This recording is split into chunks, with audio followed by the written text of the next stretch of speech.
ಅಣ್ಣ, ಆ ಶಬ್ದ ಎಲ್ಲಿಂದ ಬರ್ತಿದೆ? ಅಣ್ಣ, ಮುಟ್ಟೋಣವಾ? ಭಯ ಬೇಡ, ನೋಡೋಣ. ಈ ಚೀಲವನ್ನು ಸ್ವಾರ್ಥಕ್ಕಾಗಿ ಬಳಸಬೇಡಿ. ಅಣ್ಣ, ಅವರಿಗೆ ಸಹಾಯ ಮಾಡೋಣ.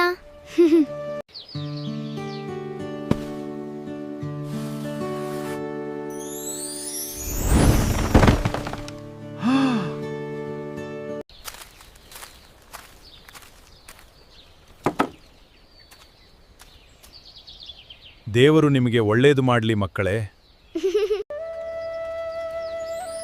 ಅಣ್ಣ, ಅಣ್ಣ ತಾನಾಗಿಯೇ ಚೀಲದೊಳಗೆ ಹೋಗ್ಬಿಟ್ಟು. ತಂಗಿ, ನನಗೂ ಗೊತ್ತಿಲ್ಲ, ಆದ್ರೆ ನಾವು ಒಳ್ಳೆ ಕೆಲಸ ಮಾಡಿದ ನಂತರವೇ ಈ ಚೀಲ ಮತ್ತೆ ಹೊಳೆಯಿತು. ಅಣ್ಣ, ಚೀಲದೊಳಗೆ ಇನ್ನೇನೋ ಇದೆ. ಅದು ಏನಿರ್ಬೋದು ಅಂತ ನಿಮ್ಗನ್ಸುತ್ತೆ? ನಿಮ್ಮ ಉತ್ತರವನ್ನು ಕಾಮೆಂಟಲ್ಲಿ ಬರೀರಿ. ನಾಳೆ ನೋಡೋಣ.